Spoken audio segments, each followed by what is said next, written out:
Donc, je vous demandais qui a écrit cette annonce-là. Alors, vous pourrez peut-être gagner. Qu'est-ce que vous pourriez gagner si vous avez la réponse? Je vous dirais, vous pouvez gagner, participer à une conférence gratuitement la semaine prochaine. Ça pourrait être un bon prix. Men Wanted for Hazardous Journey, Small Wages. Alors, je fais une traduction au cas qu'il y a des gens qui ne comprendraient pas. Hazardous Journey, c'est dangereux, une expédition dangereuse. Vous allez être mal payé. Il va faire très froid. Il va y avoir de plusieurs mois de noirceur. Vous allez être constamment en danger. Vous n'êtes pas sûr de revenir. Puis si jamais vous revenez, bien, vous allez avoir un peu d'honneur et de reconnaissance. Cette annonce-là est parue dans un journal il cherchait 27 personnes et il y a eu des centaines, quelque chose comme 450 applications pour ce. Fait que c'était au point de vue publicitaire, c'était génial. Ceci dit, semble-t-il que c'est un peu une légende, cette histoire-là. On ne sait pas s'il a vraiment fait ça. Mais c'est quand même franchement intéressant de penser que peut-être qu'il l'a fait. Alors, voilà, sur ce, je commence la conférence. Donc, effectivement, pourquoi je vous parle de ça? Parce que ça n'a pas rapport du tout avec les voyages ce soir, mais j'espère que vous allez apprendre par la conférence. Ceux qui ne nous connaissaient pas déjà, bien, vous allez mieux nous connaître, j'espère, dans 1 heure et demie. Donc, on aime ça parler de nos voyages, bien sûr, mais on aime ça parler d'aventure puis de voyages de façon générale. Et donc, vous avez sûrement vu passer dans les journaux hier, en fait, parce que ça a été découvert en fin de semaine, l'épave du Endurance. Donc, la photo a été prise il y a quelques jours, qui repose par 3000 mètres de fond. Sérieusement, si vous voulez lire un récit d'aventure, de survie, c'est certainement le plus hallucinant de toute l'histoire. Ceux qui ont eu des conditions un peu plus difficiles, ils sont morts, mais ils ne sont pas venus nous le raconter. Donc, lui a survécu, c'est vraiment quelque chose de fantastique. Mais il est mort quelques années après, à 42 ans, probablement parce qu'il avait tellement forcé qu'il a fait une crise cardiaque à 42 ans. Alors, Caravanier, je prends quelques minutes pour vous en parler, mais quand on fait nos voyages, on ne s'inspire pas, on ne va pas s'inspirer d'autres entreprises qui font des voyages et tout, bien sûr un peu, mais on s'inspire d'abord de nos lectures, de nos rêves, de ce qu'on a fait, des récits, soit de montagne quand on vous parle de montagne.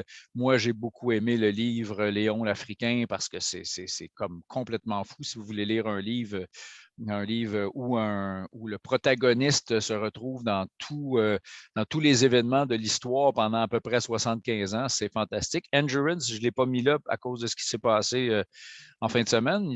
Ça fait partie de mes livres fétiches. Puis, comme j'aime bien la voile, et on va vous parler un peu de voile ce soir, ben, je pense que Bernard Moitessier, avec son premier tour du monde et demi en solitaire, et le passage du Cap Horn notamment, et il écrivait très bien. Donc, La Longue Route ou Vagabond des mers du Sud, ce sont des magnifiques récits.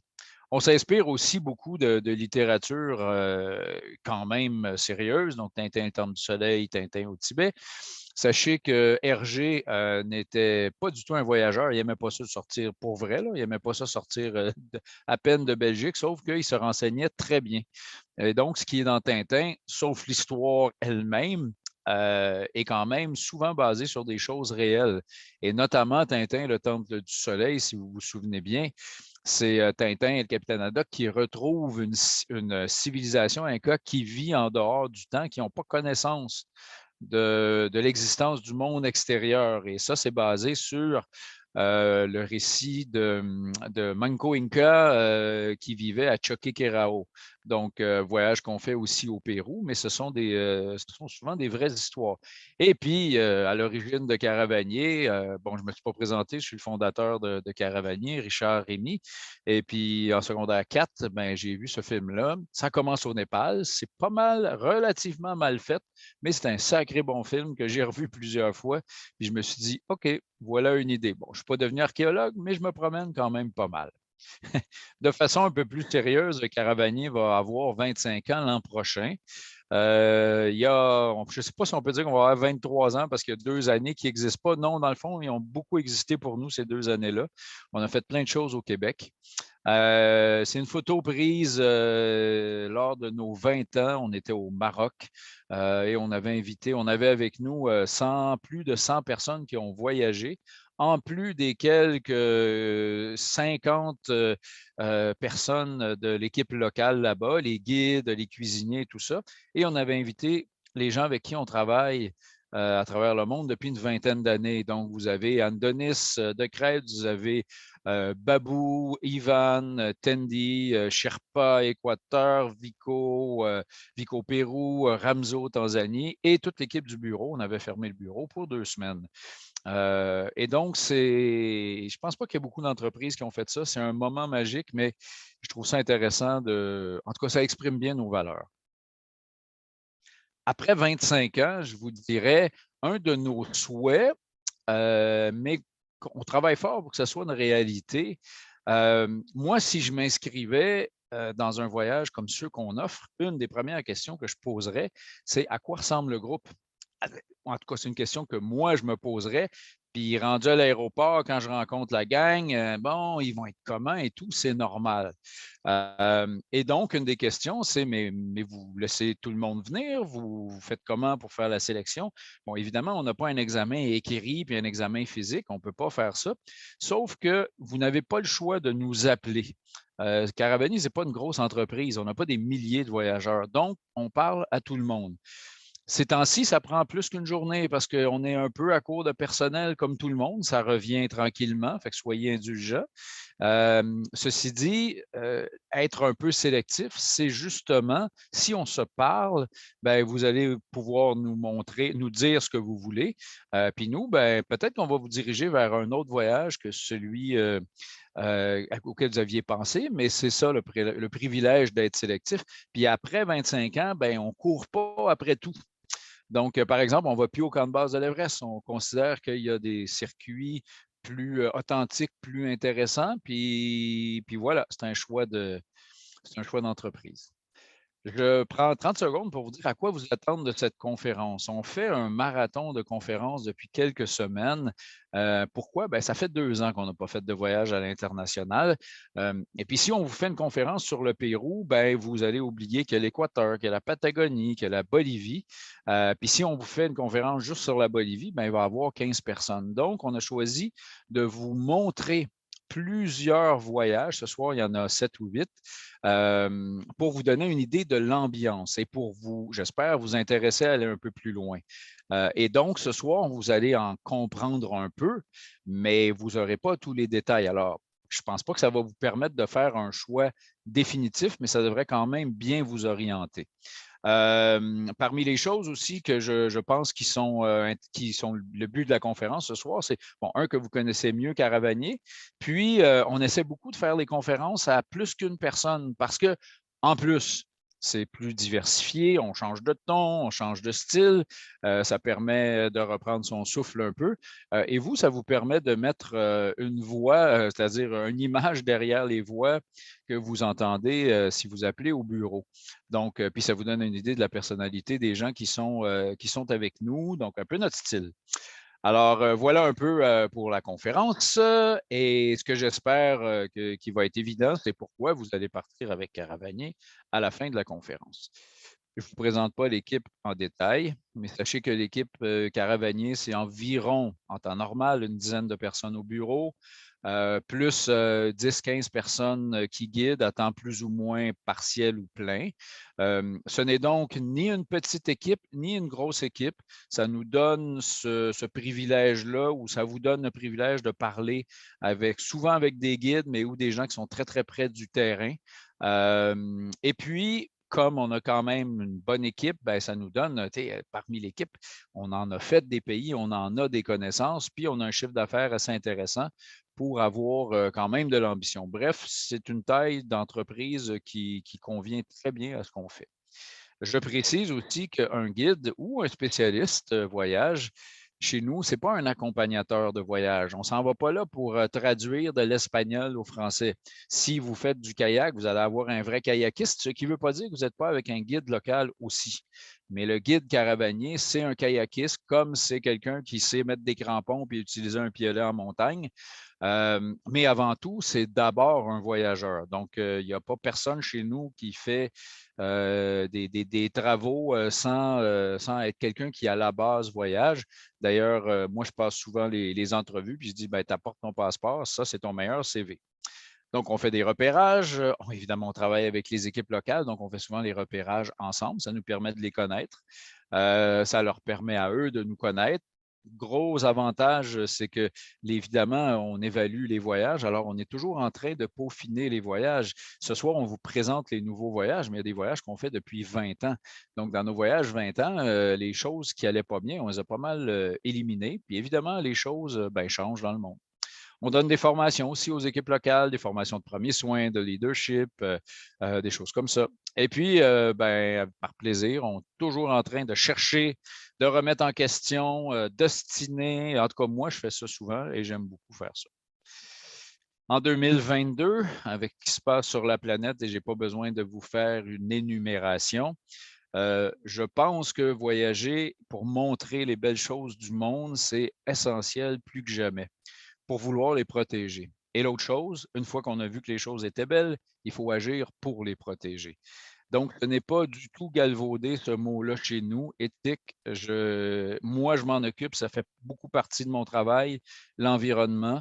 Et donc, depuis 2008, on compense complètement les gaz à effet de serre. On achète des crédits or chez Planétaire. On ajoute à ça 1 pour la planète, donc on donne à de multiples projets.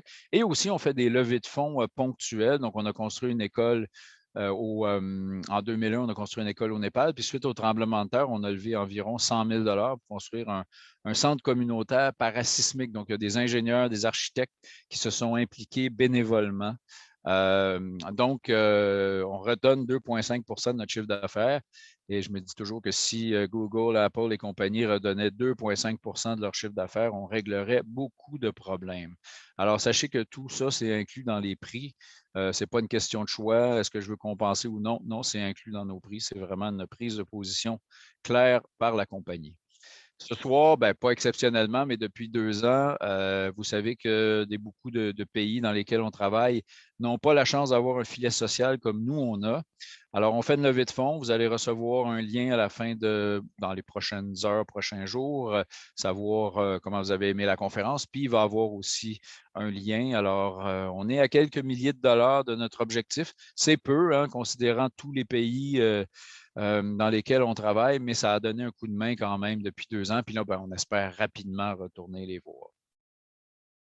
Alors, avec toutes les explications que je viens de vous donner, j'aime ça dire caravanier, on n'est pas le plus bas, on n'a pas le plus bas prix, on ne cherche pas à faire ça.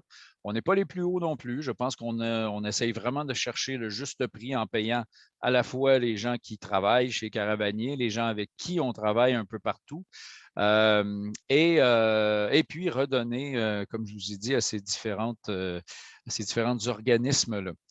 La dernière chose que je vous dirais, c'est que si vous êtes tous des voyageurs, sinon, je ne pense pas que vous seriez à la conférence ce soir, mais que vous décidiez de partir avec nous ou non, je pense que ce serait une bonne idée en 2022 de ne pas magasiner un prix, mais de magasiner le meilleur voyage possible et ça comprend tous ces volets-là, environnementaux, sociaux, c'est vraiment important de le faire. Donc, avec tout ça, on parle de nos voyages et je passe la parole à FX que je vous présente en 30 secondes. J'arrête le partage de mon écran pendant que FX, tu trouves les boutons pour le partage de l'écran. Donc, FX, c'est le dernier arrivé chez nous, donc depuis presque 1 an maintenant, mais bon, depuis quelques mois. Mais il y a une sacrée expérience dans une entreprise, ce qui était une entreprise concurrente avant, mais on travaille avec FX maintenant, fait que la pandémie a eu ça de bon.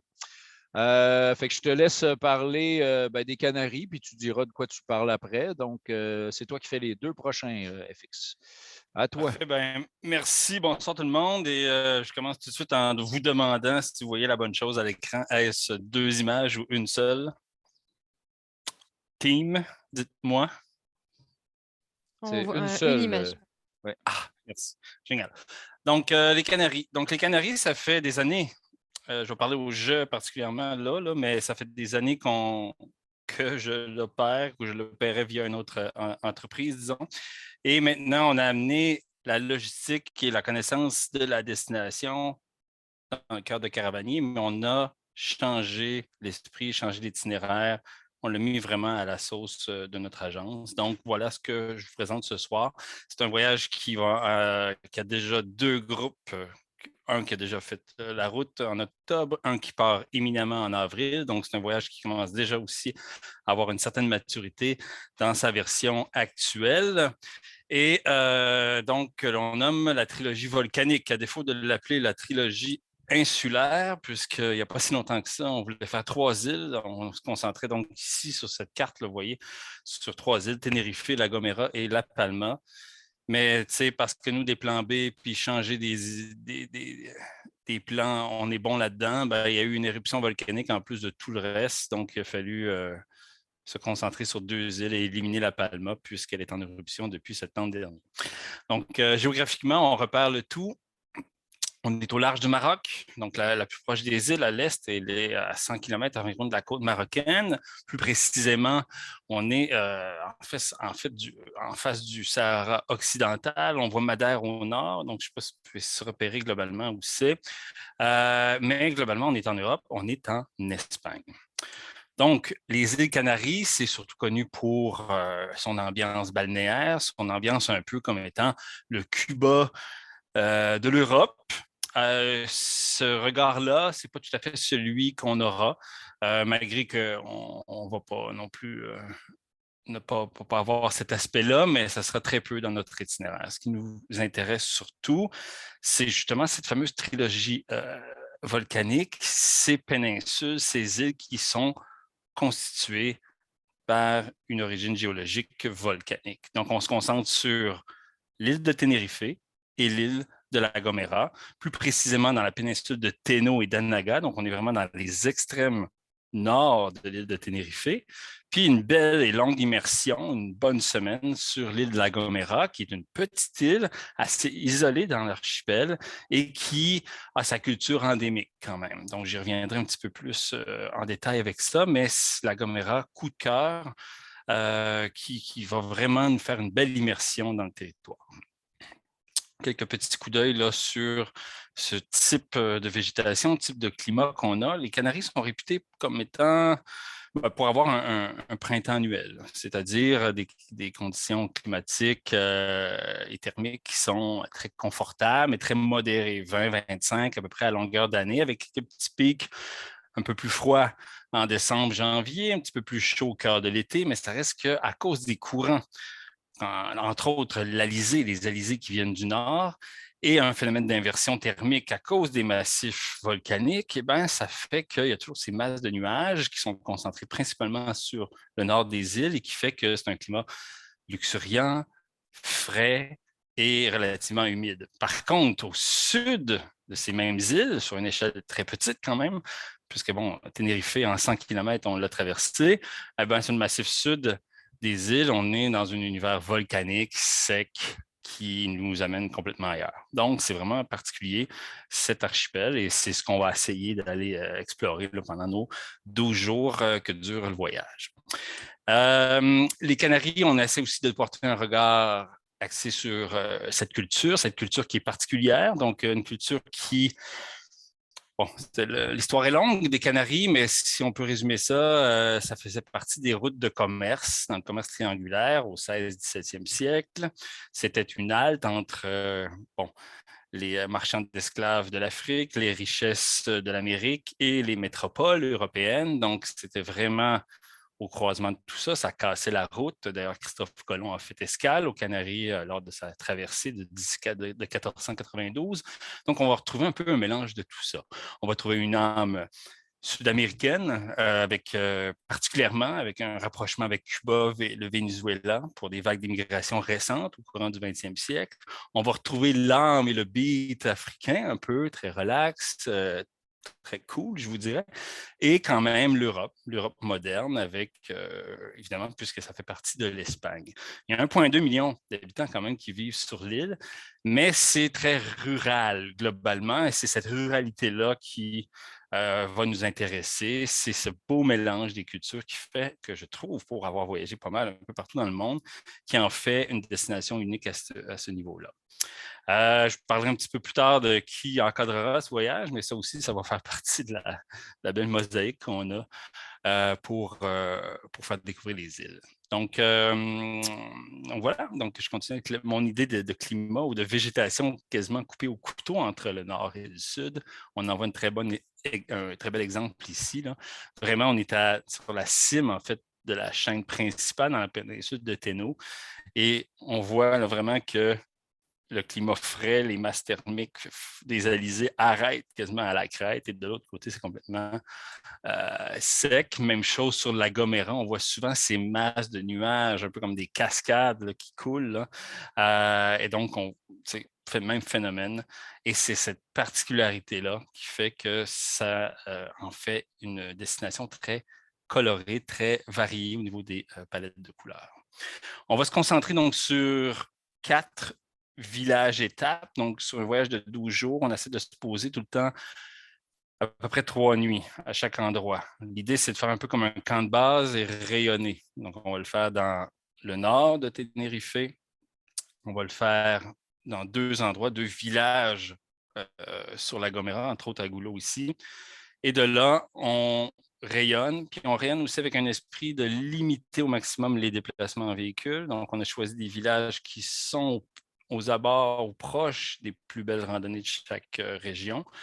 Et Agoulo vraiment correspond tout à fait à cette règle-là. Donc, petit village, tout se fait à pied, c'est ce qu'on aime, c'est l'âme qu'on retrouve sur plusieurs destinations européennes. Donc, dans notre remâchage là, de nos Canaries version caravanier, cet aspect-là était super important. Puis je pense qu'on a quand même bien réussi à y répondre dans la construction de cet itinéraire-là. Plusieurs treks, plusieurs engagements en termes de difficulté ou longueur, mais globalement, on peut considérer ce voyage dans notre catégorie Dolce Vita. Dolce Vita, dans la perspective où la vie est douce, que l'hébergement est confortable et que le climat n'est pas un enjeu non plus pour la difficulté du trek, puis que les durées de rando sont à peu près entre 4 et 6 heures. Donc, on s'ouvre aussi des portes pour des extras à la journée, d'aller faire des visites, d'aller à la plage, par exemple. Mais la plage, toujours avec une version un petit peu originale de ça, d'aller visiter, par exemple, je sais pas moi, des fermes d'aloès, toutes sortes de petites choses, aller prendre l'apéro. Donc ça fait partie de l'esprit global du voyage, de la catégorie Dolce Vita. Puis on verra un petit peu plus tard, toujours avec l'esprit d'un petit défi à la fin, avec le point culminant de l'Espagne, qui est le volcan Teide. Donc, on le voit au loin. Je pense à ça. Je pense que je n'ai même pas mis de photo peut-être un peu plus tard, mais notre guide à destination, Claudio, italien d'origine, qui a épousé littéralement, c'est le cas de le dire, les îles Canaries, donc qui est marié depuis 20 ans avec une femme de Tenerife. Et Claudio guide à peu près depuis ce temps-là. Donc, ça fait 20 ans qu'il parcourt les îles à faire partager sa passion avec nos gens. Donc, on sera avec lui et aussi un guide de caravanier qui accompagne pour toute la logistique, la conduite. Il faut savoir que sur ce voyage, on est complètement autonome. Donc, il n'y a pas de service extra pour le transport, il n'y a pas des prestataires externes, etc. On contrôle 100% de la prestation, donc en même temps, tout l'aspect malléable, l'aspect liberté de ça, de pouvoir s'adapter des fois aux conditions, je ne sais pas moi, s'il pleut, à la condition, à la forme physique des gens, etc., au mood global. Donc, ce qu'on sait, nous, c'est qu'on va dormir à tel endroit. Par contre, ce qu'on va marcher, on peut bouger, on peut l'interpréter sur le moment. Donc, quand je parlais de plage tout à l'heure, c'est ça que je voulais dire. Ce n'est pas tout à fait la plage conventionnelle, les super beaux bassins là, dans la côte nord de la Gomera. C'est très exotique, en tout cas, du moins qu'on est dans l'hiver québécois. Voilà. Donc, ce type de climat, l'abondance aussi de la forêt de laurier. Donc, la laurier sylva, qui est une forêt très riche, très dense, très luxuriante, qu'on retrouve principalement sur l'île de La Gomera, dans le parc de Garajonay. Donc, c'est vraiment là, vous voyez, là, on a vu les volcans, on a vu les bords de mer escarpés, etc., les coulées volcaniques. Là, on rentre dans une forêt complètement dense qui va nous donner une palette de couleurs aussi différente. Donc, Garajonay, c'est le point aussi culminant de l'île, 1540 mètres environ. Ça nous offre en fait une vue incroyable sur toute cette petite île-là. Et nos randonnées, quelques-unes des randonnées vont permettre de passer à travers tous ces écosystèmes. Au sud, là, je passe les photos un petit peu vite, là. Au sud de la Gomera, donc une île vraiment petite, là, environ 60 km de diamètre, et bien, complètement changement de climat, plus aride, plus escarpé. On est sur quasiment des forteresses de pierre. Donc, autour de Chipoudé, où on établira camp de base, eh bien, on va rayonner dans cet environnement-là. On va aussi poser notre regard sur des villages en bord de mer, les coutumes locales. On va retrouver, pour ceux qui connaissent un peu l'Amérique centrale, l'Amérique du Sud, cette âme-là, fondamentalement relax. Les gens qui jouent au domino, aux échecs en public, côté graffiti, bord de mer. Tu sais, c'est vraiment, moi, ça me rappelle beaucoup l'Amérique centrale. Même au niveau de l'architecture coloniale, un peu partout. Donc, voilà pour certaines fins de journée. On revient sur Tenerife vers la fin du voyage. Puis là, on va se concentrer sur, j'aime ça dire ça, le monstre de la fin. Le volcan Teide, point culminant de l'Espagne, point culminant aussi évidemment des îles Canaries, 3715 mètres. Quand on le voit de La Gomera, c'est immense. C'est complètement hallucinant. C'est un des dénivelés, en fait, perceptibles les plus grands de la planète, 3700 mètres depuis la ligne de l'océan. On retrouve ça face nord du Denali, camp de base de l'Everest, à peu près. Donc, c'est vraiment, vraiment impressionnant. Et là, on fait des treks dans le parc national du Teide pour un peu démystifier la bête et tranquillement se minder en vue de l'ascension. Donc, on dit ascension, on dit ça reste un gros trek, oui, ça reste surprenant, mais accessible. Donc, une ascension de ce volcan parce qu'on trouve que ce mood-là de partir de nuit vers 2 heures du matin, parcourir la montagne sans trop voir, juste le halo de la frontale et d'aller contempler le lever du soleil sur le cône sommital, on trouve que ça en vaut l'effort, ça dépayse, c'est un bel effort pour une récompense comme telle. Et donc, on arrive sur le sommet d'un volcan encore légèrement actif, quelques fuméroles, et ce lever du soleil qui est incroyable. Donc, c'est une tradition vraiment sur les Canaries de grimper le Teide pour en voir le lever du soleil. Donc, ça sera environ 7 à 8 heures de marche, globalement, là, si on calcule la descente.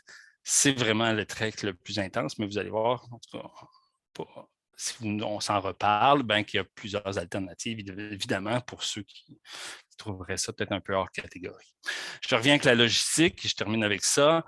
Donc, Claudio, que j'ai parlé tout à l'heure, donc on fait la paire depuis des années. Cet itinéraire-là a été conçu avec moi et lui, des discussions aussi avec Richard et Julie, qui est ici, donc à savoir comment on le met à la sauce Caravanier. On l'a toujours, puis chaque édition, on le repense, puis on le remodifie. D'ailleurs, la version du 4 avril est une version remodifiée pour le mieux. Voilà, donc quand je parlais de véhicules, ben, c'est ça, c'est nos véhicules que nous conduisons.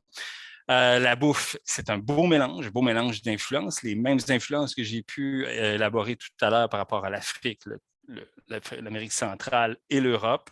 Par exemple, ici, on trouve un poulet qui est une sauce qui peut nous rappeler la sauce chien, ceux qui connaissent la Martinique et la Guadeloupe. Vraiment beaucoup de proximité. La patate cuite à l'eau de mer, c'est un grand, grand classique.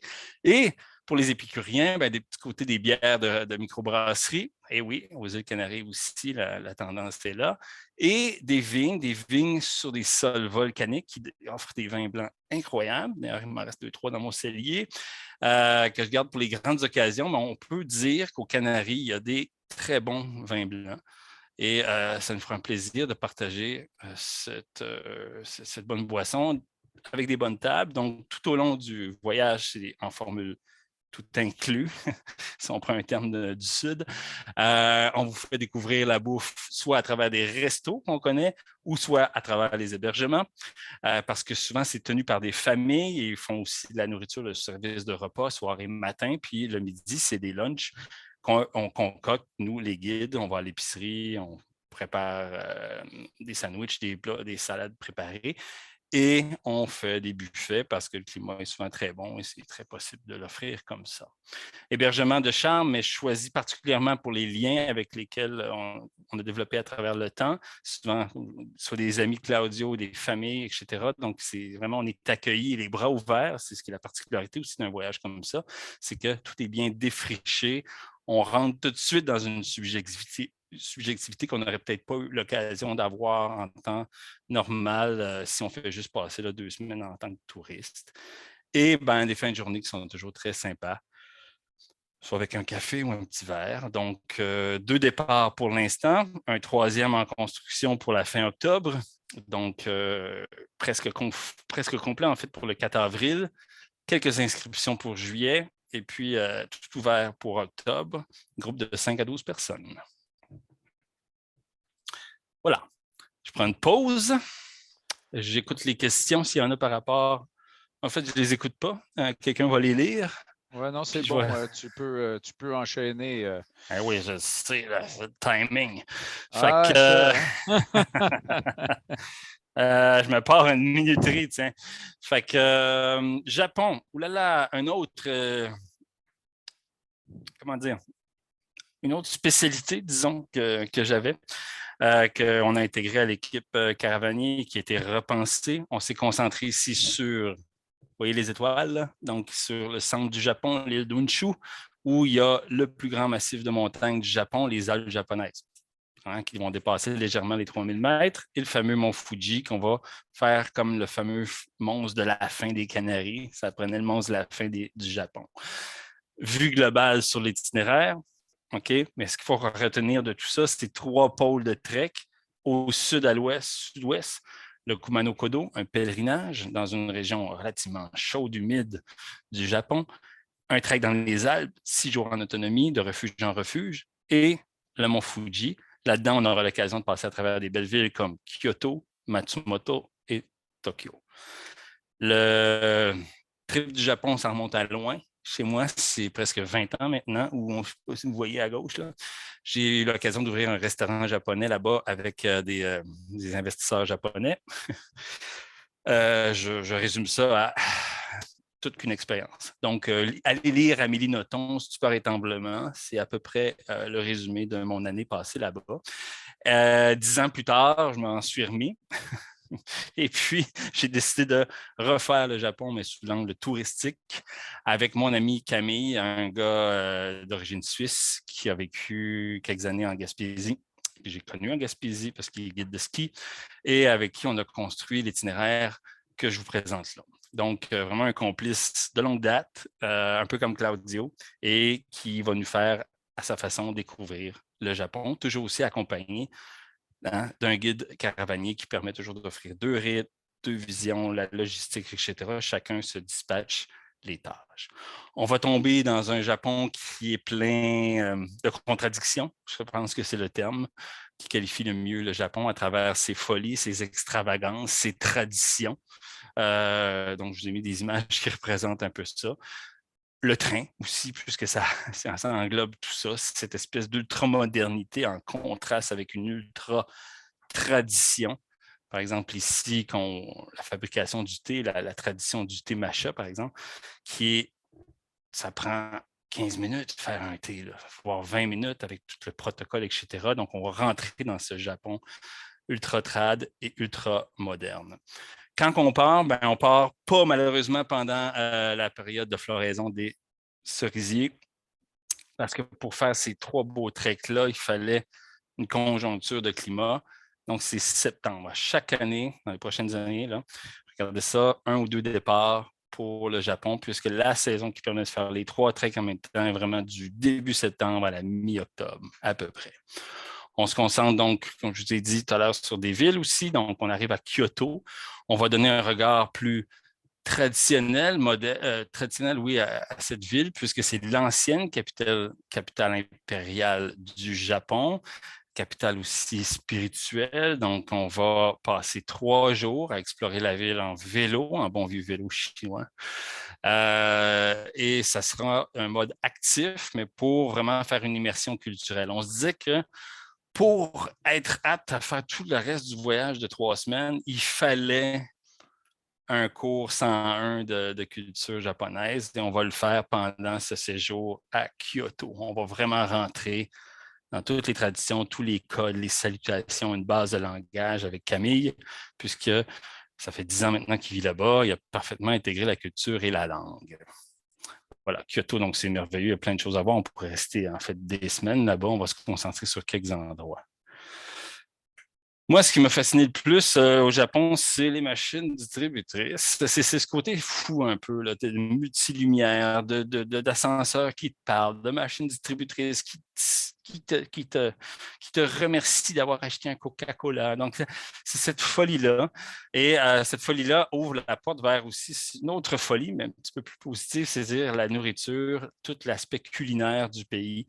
Évidemment, on est, en tout cas, on l'est, là, épicurien, ça c'est clair. Et ce côté, il faut absolument l'exploiter quand on va au Japon. C'est sûr que ça peut déstabiliser des fois, comme certaines choses qu'on n'est pas capable d'identifier ici au marché de poissons de Tokyo, ou certains bars un petit peu funky, comme on appelle des izakaya, qui mélangent très bien la formule tapas et boissons. Là. Donc, ça, c'est quand même assez sympathique. Mais il y a vraiment un dépaysement qu'on veut vous faire vivre au point de vue culinaire au Japon et ça sera un des fils conducteurs de ce voyage. On voit ici un exemple de bento. Donc, ce sera souvent les plats qu'on sera dans le Kumano Kodo, qu'on sera dans le Japon traditionnel à Kyoto. Donc, 14 plats comme ça servis, dont on peut identifier à peu près 2-3 affaires. Fait qu'on va découvrir, on va explorer. Hein? Puis on aura la même chose au déjeuner. Fait que ceux qui sont pas très poissons, là, je pense que vous pouvez regarder du côté des Canaries ou ailleurs. C'est sûr que le Japon a une gros trip sur l'aspect de la mer. Hein? Puis on passe à travers tous les types de restos, dont les super restos fancy, avec cette présentation très, très, très soignée. Koyasan, donc on continue dans l'esprit, hein, on commence le Kumano Kodo, on continue dans l'esprit d'un Japon super traditionnel, on sera dans des temples, on logera littéralement dans des temples, on sera en immersion au niveau spirituel bouddhiste, puisque c'est le berceau de la culture bouddhiste au Japon, qui date environ du 7e siècle, et on va rejoindre dans ce trek 3 grands temples à travers des chemins antiques, des forêts de cèdres puis de cyprès qui sont superbes, vraiment quasiment des monocultures. Et pendant 3 jours, on sera dans cet environnement-là du pèlerinage de Kumano Kodo, des tea houses qui existent encore aujourd'hui pour le long du trek pour faire perdurer cette tradition. On passera à travers des villages, des rizières et des anciens sentiers comme ici avec ces immenses cèdres quasiment millénaires. Tout ça pour aboutir au temple de Nashi, avec ces immenses torii, hein, c'est les portes Shinto, là. On le reconnaît avec les petits bidules de papier sous la porte. Et cette pagode 4 étages là, qui symbolise une des fins possibles du Kumano Kodo. On verra toutes les traditions spirituelles derrière ça que Camille aime bien partager. On continue avec l'hébergement. Donc, l'hébergement, ça sera moderne, ça sera aussi traditionnel. Je me répète beaucoup avec ces mots, mais c'est vraiment ça. Par exemple, ici, une table pour un souper. Donc, je ne sais pas si, en tout cas, bref, un maître de cérémonie sert la nourriture et nous sommes bien agenouillés pour manger nos bento dans un environnement très zen, disons-le. Même chose au niveau du coucher. Là, je pense que j'ai flashé une photo des lits, mais ça, c'est les chambres. Et puis, à partir d'une certaine heure, ça devient en tatami au sol. Et même chose pour les repas, donc agenouillés. Donc, petite blague là-dessus, mais c'est sûr que si vous avez de la misère aussi à vous flexer les genoux, c'est peut-être pas un voyage pour vous autres, ou vous pouvez commencer un petit peu de yoga, de stretching en vue de notre départ de septembre, parce que ça va faire partie de la réalité du voyage. Donc voilà, la photo qui est un peu inversée, là, mais qui représente les chambres en mode nuit. Il y aura toujours ces espaces communs, souvent dans des jardins très zen, très paisibles. Et donc cet esprit-là des ryokans et des minshuku, qui sont en fait des hébergements traditionnels qu'on va vouloir avoir durant au moins toute la première moitié du voyage. On sera un petit peu plus conforme à l'Occident dans certains cas pour alterner un petit peu. Continuant à cet esprit-là, les bains, donc comme l'homme a toujours souvent s'est inspiré de la nature ou des animaux, les macaques japonais, eux autres, ne font pas exception à la règle dans les sources thermales des Alpes. Alors, on a l'occasion à certains endroits de profiter des onsen en fin de journée. C'est vraiment la meilleure détente qu'on peut avoir en fin de journée. Donc, ça aussi fera partie de l'expérience globale, encore une fois, traditionnelle. Donc, on saute ici quelques villes. Donc, ici, donjon incroyable du 17e siècle. Donc, on retrouve à Matsumoto. Donc, ça sera notre ville d'entrée en vue d'aller dans les Alpes japonaises. Dans les Alpes japonaises, on passe sur 6 jours de marche, sur les crêtes, littéralement, de refuge en refuge. Donc, vraiment, là, on va marcher le long des crêtes pour rejoindre, en fait, 2 des principaux massifs de montagne des Alpes. On sera dans des refuges qui sont confortable, basique, mais confortable. Donc, on appelle là-bas des cabanes, mais c'est très bien. C'est un espace repas et des petites chambres ou des dortoirs. Mais sachez que la discipline et la déférence japonaise est telle qu'on n'est jamais trop dérangé passer l'heure convenue.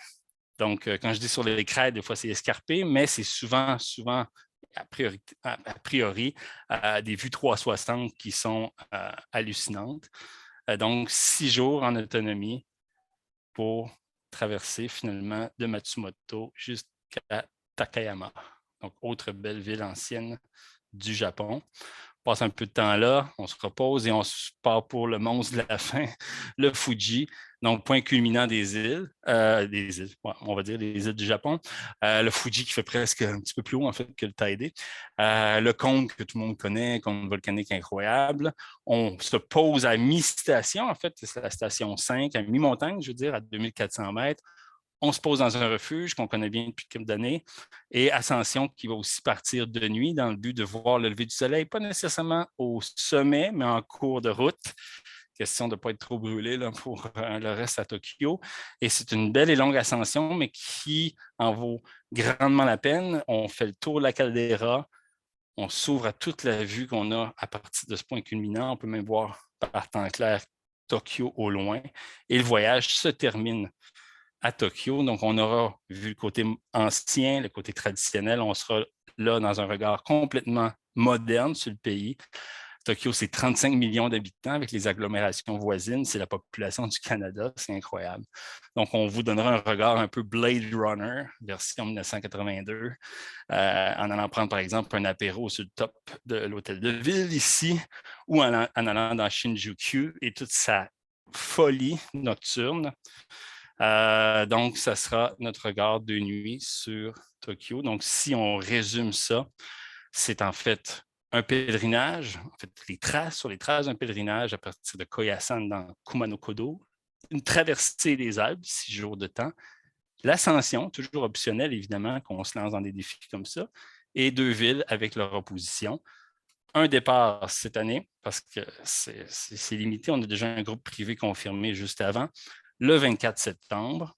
Vous voyez une idée des prix aussi par rapport au Japon. Donc, on se donne un rendez-vous à la fin de l'été. Sinon, ce sera pour l'an prochain. Arigatou gozaimasu. Voilà.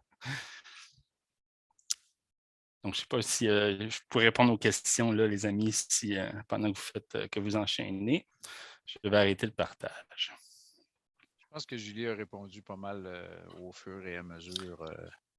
Ça semble être bon. De toute façon, s'il y a des questions, même pendant, s'il y a une question qui vous vient sur le Japon pendant qu'on parle d'autres choses, posez-la, on va vous répondre. Fait que, pas de problème. Merci, Fix. Ophélie, c'est à ton tour? T'es prête? Ouais? Bon. OK. Ben, Alors, Ophélie, attends. Ophélie, tu t'occupes du Maroc, tu t'occupes du Kilimandjaro, tu t'occupes de plein de choses chez nous, des voyages au Québec. Et puis pourquoi la Grèce, ça t'intéresse? Grande histoire d'amour avec la Grèce. OK, je te laisse en parler, c'est bon. Oui. Alors, attends, je partage. Hop, ce sera pas long.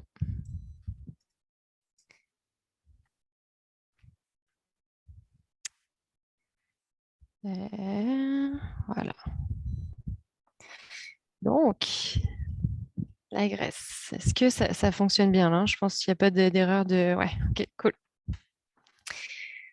Donc, bah oui, la Grèce, grande histoire d'amour. En fait, j'ai ma sœur qui vit en Grèce depuis une quinzaine d'années, ce qui fait que j'ai un lien particulier avec la Grèce. J'ai eu la chance de beaucoup y aller et je connais bien la Grèce, mais plus le sud, le Péloponnèse, les îles, etc.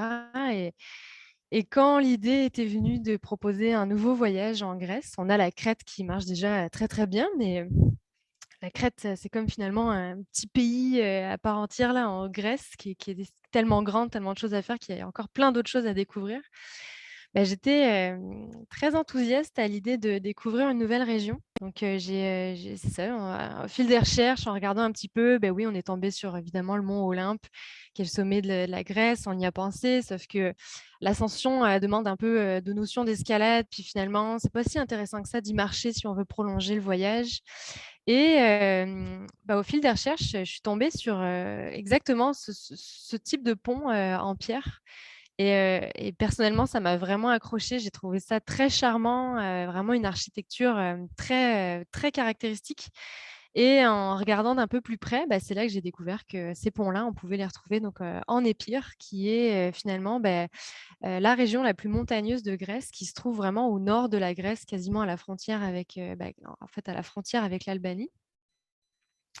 Et donc, très belle région à découvrir. Il y a un peu tout ce qu'on aime dans cette région. Il y a des belles montagnes. Il y a un ensemble de plusieurs villages qu'on peut parcourir à pied et puis qui sont reliés par ces merveilleux ponts et plusieurs sentiers, d'anciens chemins. Ce qui fait on a tous les ingrédients pour proposer donc un voyage Dolce Vita dans la catégorie Dolce Vita. Et Fix en parlait un peu plus tôt sur la formule Dolce Vita. Donc, on dort dans des beaux petits hébergements. Donc, c'est un peu l'idée qu'on a derrière tout ça en proposant ce nouveau voyage en Grèce. Donc, hop, je passe à, voilà, Alice. Un petit mot rapidement donc, sur Alice, qui est notre guide et contact local donc, en Grèce.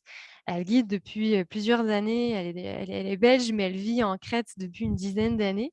Et elle a participé aussi beaucoup à l'élaboration du voyage, là pour le tout nouveau voyage en Grèce. Elle a fait aussi un repérage à l'automne dernier.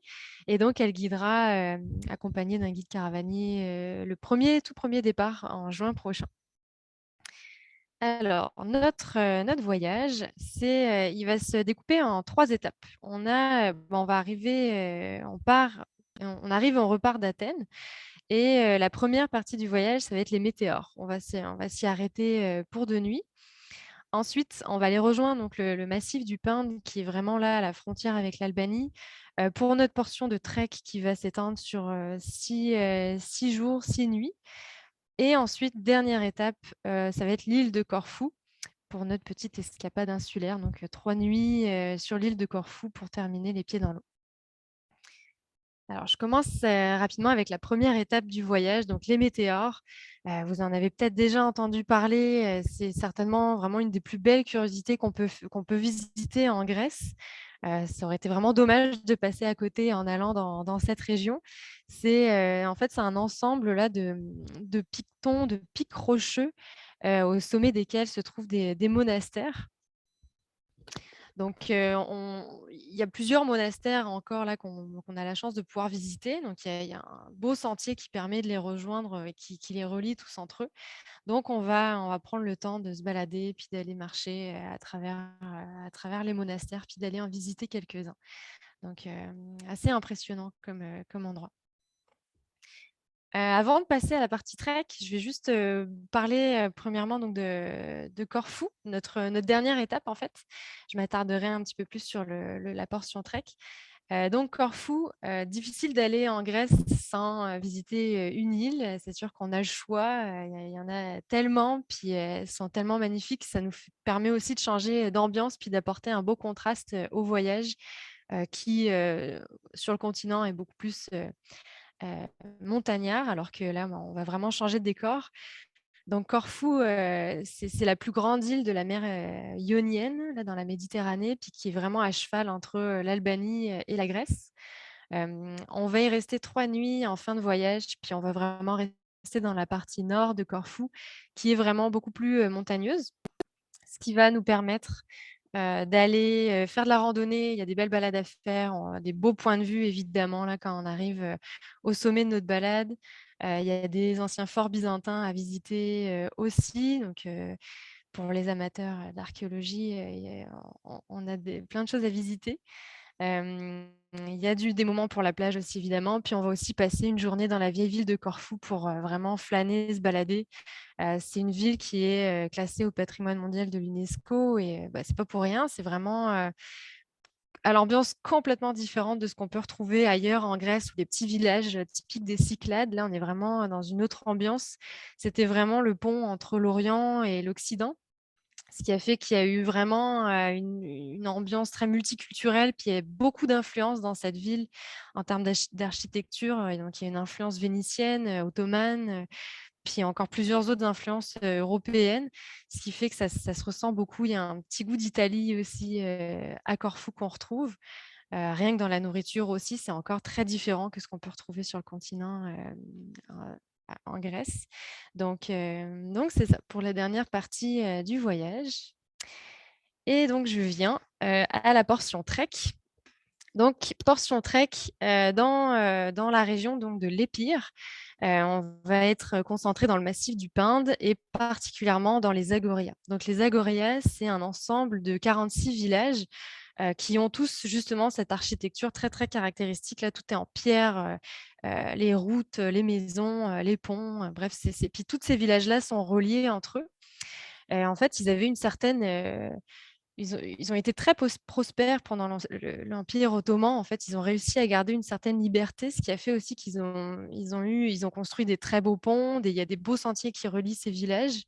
Et c'est grâce à ça qu'on va pouvoir donc les relier entre eux. Donc, on voit par exemple les types de ponts justement qui ont été construits à cette époque. Ambiance Dolce Vita, donc on va y marcher 6 jours. 6 jours vraiment, on marche de village en village. On est vraiment dans la continuation des Balkans. C'est une ambiance beaucoup plus rustique et montagnarde qu'on retrouve ailleurs en Grèce. Pour les voyageurs qui auraient déjà fait la Crète, je suis persuadée que vous pourriez facilement refaire ce voyage sans avoir l'impression de refaire la même chose en Grèce. C'est des paysages complètement différents, puis vraiment des décors très, très différents de ce qu'on peut trouver ailleurs. Donc, comme je disais, ambiance un peu plus rustique. Ça reste que c'est des charmantes auberges confortables dans lesquelles on dort là, tout au long de notre itinéraire. Pendant ces 6 jours, on va traverser la gorge de Vikos, qui est l'une des plus profondes d'Europe, qui est traversée par la rivière Voidomatis, qu'on voit là ici. Donc, on va la traverser pour ensuite changer encore une fois de décor. On va aller plus dans un massif alpin, là, dans le massif des monts Timphi, où là, on va rejoindre pour une nuit un refuge de montagne. Alors, donc c'est ça, on va vraiment changer d'ambiance encore une fois. Expérience de refuge de montagne pour une nuit. Il se trouve sur une crête, ce qui va nous permettre ensuite de faire une très belle randonnée pour aller rejoindre 2 lacs d'altitude là, qui se trouvent à peu près à 2500 mètres. Et par la suite, de redescendre de l'autre côté de la montagne pour rejoindre nos beaux petits villages dans les Agorias. Et à la fin de nos 6 jours, c'est là qu'on va prendre le bateau, notre connexion pour aller rejoindre Corfou. Il n'y a pas de transport, il n'y a pas de transport, il n'y a pas de, je veux dire, il y a pas de véhicule. Là, vous n'allez pas avoir de transport du tout pendant ce voyage. C'est vraiment un itinéraire là pendant les 6 jours, vous êtes juste assisté par des véhicules pour porter les bagages.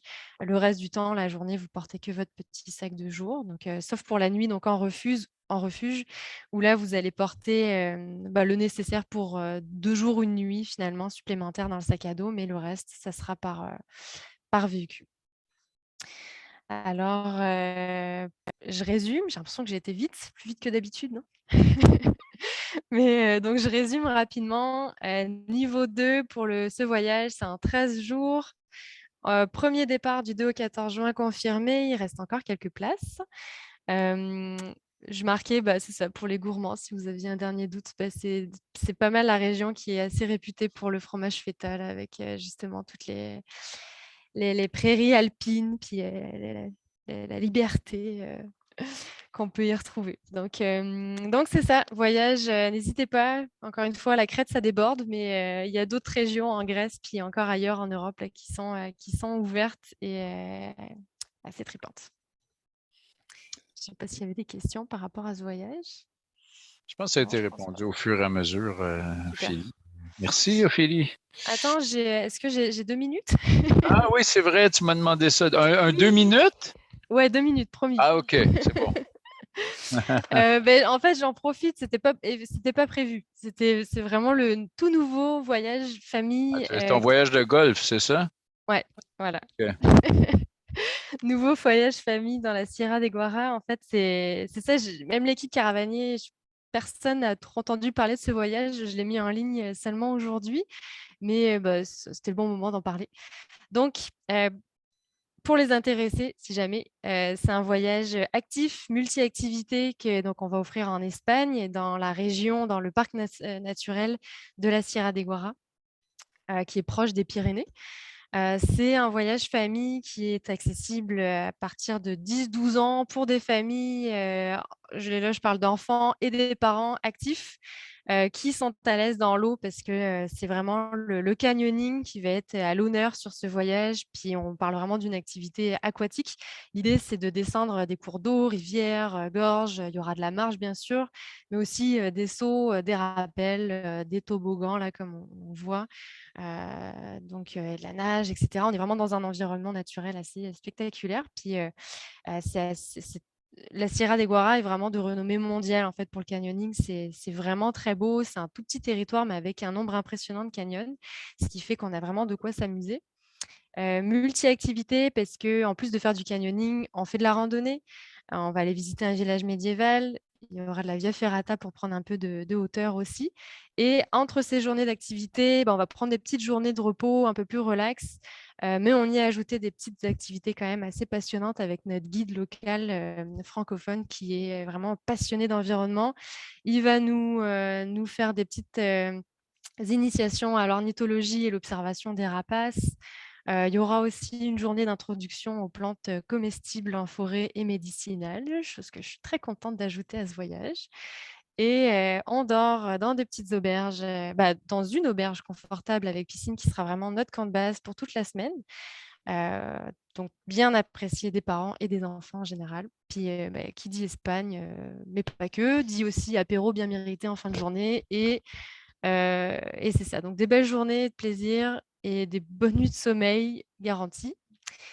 Rapidement, le tout premier départ, c'est du 1er au 10 juillet. 10-12 ans en forme et possibilité de faire ce voyage en liberté. Donc, si jamais ça vous intéresse, n'hésitez pas à m'appeler, on pourra s'en parler. Voilà. OK, ça va. Rapide. Bon. Enfin, c'est bon. Je te passe la parole, Julie. Tu nous parles d'un coin que tu connais à peine. Oui, alors une petite seconde, je partage mon écran. Voilà, donc moi, ce soir, je vous parle d'une terre de montagne et d'eau, et plus précisément quand les Pyrénées rencontrent l'océan Atlantique, ça donne ces paysages très verts comme ceci. Donc ce soir, en fait, je vous emmène, comme disait Richard, quelque part où je connais à peine. J'y suis née, c'est chez moi. C'est au Pays Basque. Donc c'est écrit France, mais qu'on soit bien d'accord, Si vous êtes allé en France, dans les Alpes, sur la côte méditerranéenne, ça n'a rien à voir. Où que vous soyez allé en France, ça n'a rien à voir. À la limite, si vous êtes allé en Corse, la fierté que vous avez pu ressentir en Corse, ben, vous retrouverez la même au Pays Basque, mais après, tout le reste est différent. Le Pays Basque, je vous explique, je prends un petit peu de temps sur le contexte géographique et historique. Le Pays Basque, c'est donc à cheval entre l'Espagne et la France. Donc ici, si vous voyez sur le zoom, donc le sud-ouest de la France, on a les Pyrénées qui sont ici, qui font la frontière. On a le golfe de Gascogne, donc l'océan Atlantique à cet endroit-là. 4 provinces basques espagnoles, 3 provinces au nord du Pays Basque, donc côté français.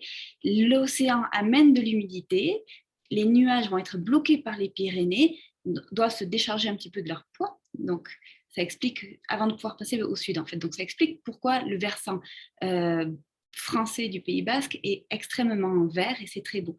Au niveau historique, vous avez peut-être entendu parler de choses. Les pêcheurs basques, donc parce que oui, je vais beaucoup parler pendant toute la présentation, qui va être courte, je vais beaucoup parler du pastoralisme, donc des bergers, des montagnes, mais les pêcheurs basques est aussi ce sont aussi toute une partie de la culture du Pays Basque. Notamment, ils partaient chasser la baleine à l'époque, et c'est pour ça qu'ils sont allés jusqu'au Québec et qu'il y a l'île aux Basques au Québec. L'autre fait historique, vous avez peut-être entendu parler de l'ETA, qui était le groupe armé, groupe politique et armé, qui voulait l'indépendance du Pays Basque à l'époque. En 2011, l'ETA a déposé les armes, mais comme ça a été exactement le même jour, ça a été annoncé le même jour que la mort de Ben Laden, c'est passé inaperçu, sauf pour moi. Et pour tous les Basques. Donc, c'est complètement apaisé depuis bien longtemps. C'est une région qui est très touristique et qui est absolument magnifique. Donc, là, moi, ce soir, je fais tirer un voyage. Richard, je te l'annonce. Dans le chat, pas dans le QR, vraiment dans le chat ou dans discuter ou clavardage, je ne sais pas ce qu'il y a écrit chez vous. Nommez-moi ces 3 éléments. La personne qui a la bonne réponse gagne le voyage. Mais attention, il faut être très précis. Et vous avez 15 secondes. Richard, Ophélie, Alpix, vous pouvez jouer aussi. Alors, je pense que personne ne se tente. Donc, tout à gauche, nous avons la croix basque qui représente l'air, la terre, l'eau et le feu. Ça s'appelle l'auburu en basque, parce qu'il faut lui donner les réponses en basque. Au milieu, le drapeau basque, l'ikuriña, et à droite, ce sont donc les instruments dont on se sert pour jouer à la pelote basque. Ici, vous avez donc 2 chistera, le grand gant, le petit vent, le tchare et la pala étant celui qui est le plus accessible, et on va aller sûrement y jouer. Merci. Oh, Micheline avait au moins Micheline et Viviane, mais c'était en français et moi je les voulais en basque. Personne ne gagne pour ce soir. Désolée. Voilà. Le Pays Basque, donc je disais, une grande fierté. Le Pays Basque a sa propre culture, donc une architecture spéciale, mais pas que. Il y a aussi la langue basque, qui est une langue très vivante, qui n'est d'origine ni latine ni anglo-saxonne, donc les linguistes ne savent pas d'où ça vient. La grammaire est complètement différente de tout ce que vous pouvez connaître. Et c'est une langue qui est très vivante, puisque ma génération la parle encore plus que la génération de mes parents. Donc, elle est enseignée à l'école. Tout l'affichage est en double langue, et en français, côté français et basque, et en espagnol, côté espagnol et basque. Donc, il y a vraiment des chants, des danses basques, des festivités basques, parce que, par exemple, le Père Noël, c'est pas le Père Noël traditionnellement qui apporte les cadeaux, c'est l'Olencero. Donc, voilà, tout un contexte. Ici, je vous présente dans chaque village un fronton, donc c'est le mur rose que vous pouvez voir à gauche, sur lequel on joue à la pelote. On aura l'occasion d'y jouer pendant le voyage. Certains, les plus grands villages, ont aussi d'un trinquet, comme ici à droite. Et la particularité, on joue aussi à la pelote en trinquet, mais on joue avec les 4 murs. Il y a aussi des murs à gauche. Il y a plein de variétés. On parle beaucoup de la gastronomie au Pays Basque. Cette photo est un cliché. Ça va bien au-delà de cette photo-là. Donc, on parle évidemment du fromage, du gâteau basque, du jambon, il y a de la truite, il y a du cidre, il y a du vin ici sur la table, le piment d'Espelette, même le chocolat. Mais il faut penser que la nourriture familiale va bien au-delà, puis c'est ce qu'on va découvrir. On va bien manger pendant le voyage, on va aussi bien dormir. Je vous disais, les danses basques, les chants basques, un habit particulier. Le grand-père ici à droite, il a le béret basque parce que le Tché n'avait pas tout inventé. Et il a le maquila. Le maquila, c'est le bâton traditionnel des bergers. C'est de l'artisanat fin, c'est vraiment presque une œuvre d'art maintenant. Et ça m'amène au fait que le pastoralisme a toujours été très important au Pays basque. Historiquement, c'est toujours des brebis, la race basque, en fait, ce sont des manèches, les brebis à tête noire, comme on voit ici, et les bergers les amènent en montagne autour des villages depuis toujours. Les chevaux basques ici, des petits chevaux, s'appellent des potiocs. Ceux-là, ils ont été utilisés depuis toujours pour passer les produits de contrebande entre la France et l'Espagne sur les chemins de montagne. Et en plus de ça, pendant les crises du XXe siècle, ils étaient aussi utilisés pour, en fait, et les chemins aussi en même temps, pour aller en Espagne pour les familles juives à la Seconde Guerre mondiale, et dans l'autre sens, pour aller en France pour les familles espagnoles qui fuyaient la dictature de Franco quelques années après. Donc, il y a un rapport à la montagne au Pays basque, puis les Pays basques sont de grands montagnards, les Basques aussi. Donc, il y a un rapport à la montagne qu'on va utiliser complètement dans ce voyage. Donc, c'est vraiment un voyage de randonnée qu'on vous propose, des Pyrénées, qu'on voit enneigées sur la photo, jusqu'à l'océan, avec les vagues basques qui sont connues pour le surf. Tout ça dans des paysages avec des maisons éparpillées.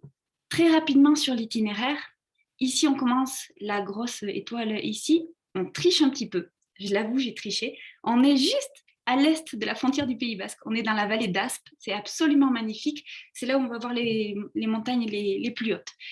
3 jours ici, et ensuite on va à Saint-Jean-Pied-de-Port que vous devez connaître parce que le chemin de Compostelle y passe. C'est un endroit incontournable du chemin de Compostelle. On va même emprunter le chemin de Compostelle pendant une journée. Et puis on va jouer avec la frontière pour passer de village en village jusqu'à la côte basque espagnole, où on va finir par mettre les pieds dans l'eau. Peut-être que vous avez entendu parler aussi du chemin de grande randonnée, le GR10, qui traverse les Pyrénées d'est en ouest.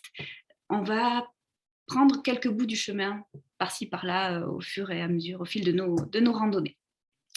Donc en image, on voit ici la première portion. La première portion dans ce coin-là des Pyrénées, c'est plutôt des vaches qui font la transhumance. Donc en été, on va voir les vaches dans les prairies d'alpage, plutôt assez haut.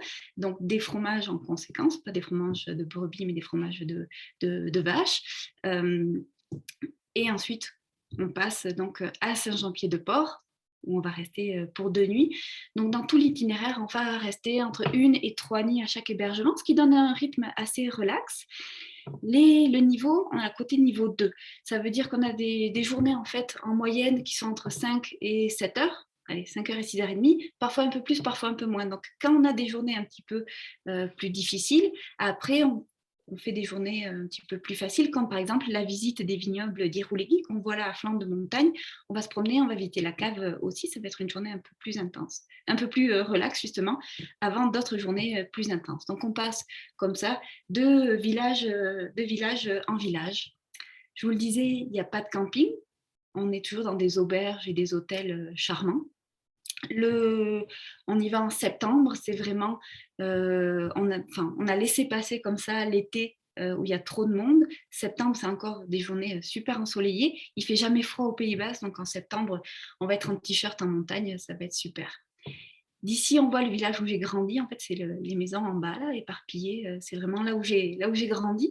On va aussi y passer. Et là, on voit une maison typique basque.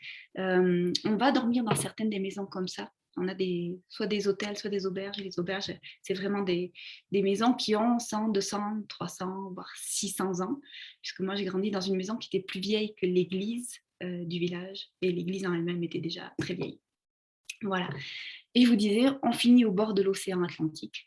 On va manger des pinchos, qui sont l'équivalent basque des tapas. et on mettra les pieds dans l'eau si vous le voulez.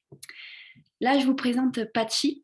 Pachi et Antion, en fait Pachi ou Antion seront nos guides accompagnateurs sur place, puis moi j'y serai ensuite, donc ils accompagnent tout le groupe. Même principe qu'aux Canaries, quelqu'un de la place qui est guidé, qui conduit un des véhicules, puis le guide caravanier conduit le deuxième véhicule. Voilà, j'ai fait le tour rapidement. Pour plus de questions, vous nous appelez. Donc un voyage de 16 jours, niveau 2, un peu plus facile ou un peu plus difficile selon comment vous voulez, si vous voulez faire toutes les randonnées ou pas, ou si vous voulez en faire plus. Un premier départ le 3 septembre, puis je vous dis Ongi Etori Urkani. Suivant. Merci, Julie. La discipline n'est pas la principale caractéristique des gens avec qui je travaille. Je disais à peu près 8-9 minutes et entre 12 et 20 diapos. Tu as été la meilleure, Julie, quand même. C'est pas si mal, tu sais. Mais quand même, tu sais, quand je dis entre 12 et 20, là, ils en mettent 3 sur une, tu sais. Fait que, bon. En tout cas, fait que non, ça fait bien plaisir de vous entendre parler quand même. J'espère que vous êtes encore là. Oui, il y a encore pas mal de monde. Bon, c'est à mon tour de parler. Vous allez voir, je vais être plus dans l'ambiance. Ça va être un petit peu plus rapide quand même. Donc, voilà. On commence par une photo. En fait, les destinations que je vous présente, je dirais qu'elles sont des destinations surprenantes, improbables, disons. Cette photo-là a été prise à la fin du mois de mai au Monténégro. Donc, je suis allé là en repérage en ne sachant pas, un petit peu, pas par hasard, bien sûr, mais je n'avais pas prévu. Puis finalement, bon, ben, je me suis retrouvé là et puis on m'a fortement suggéré de louer un 4x4 parce qu'il restait pas mal de neige en montagne. J'ai été extrêmement surpris. C'est un pays, vous voyez la position du Monténégro, là, j'ai entouré le petit point rouge. Tous les autres, c'est où on fait des voyages de style Dolce Vita.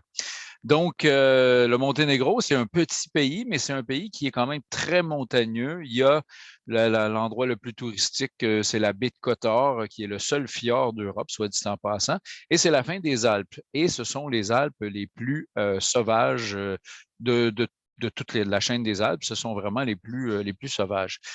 J'ai été, moi, vraiment soufflé parce que je suis resté 3 semaines et puis après, j'ai renouvelé mon billet pour un autre 3 semaines parce que je trouvais que j'avais beaucoup de choses à aller voir sur un très petit territoire.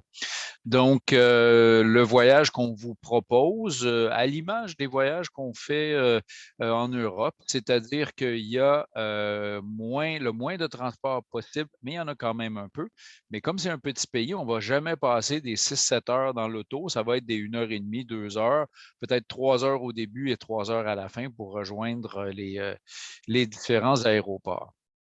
Donc, Julie parlait du côté pastoral. Ben, le Monténégro vit encore de façon très, très pastorale. Donc, on commence dans un parc à l'est qui s'appelle le Durmitor, où on va faire des petites balades comme ça pendant une journée ou deux, vraiment sur le terrain des gens, ça les dérange pas qu'on marche sur leur terre.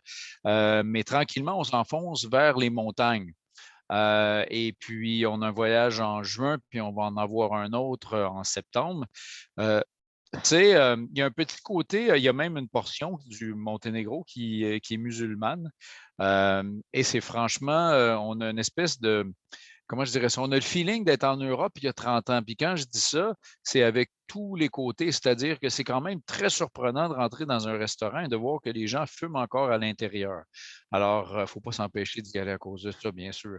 Mais c'est ça, on rentre là et on dit, OK, là, le temps n'a pas évolué à la même vitesse au Monténégro.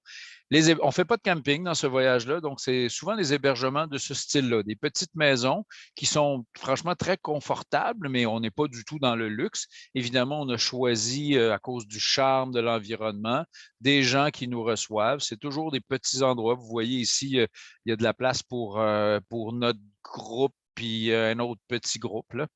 Donc, c'est tout à fait image de fin mai, début juin. On y va plus à la fin juin, nous. Donc, il va rester de la neige, mais on ne sera pas bloqué. Moi, personnellement, dans le repérage, j'ai été bloqué à des endroits. Donc, c'est pour ça qu'on le fait un petit peu plus tard.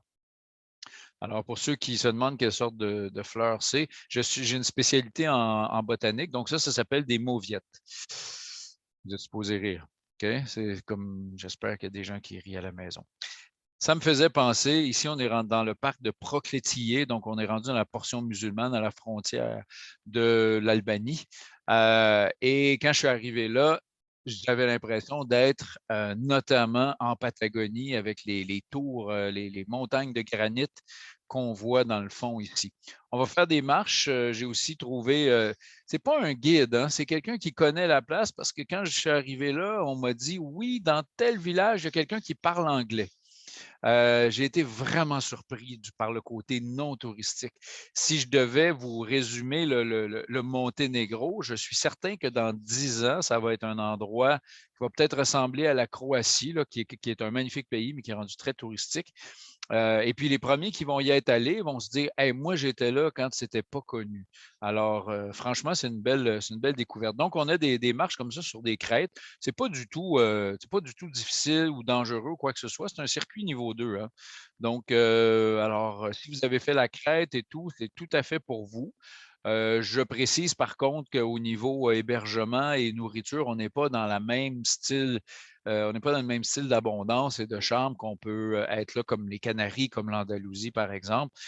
Le développement touristique du pays n'est pas rendu là. Par contre, quand on finit à Kotor, sur le bord de la mer, ben là, on est vraiment dans un endroit magnifique. C'est une ville vénitienne. On va même habiter dans un ancien palais vénitien. C'est une ville fortifiée. On n'est pas très loin de Dubrovnik. Ça se peut même qu'on reparte de l'aéroport de Dubrovnik. Là, il faut voir encore ces détails-là. Mais si ça vous tente d'aller visiter Dubrovnik, c'est vraiment une des magnifiques villes, malheureusement envahie par beaucoup de touristes, mais il y a des façons de la visiter pour que ça soit franchement charmant.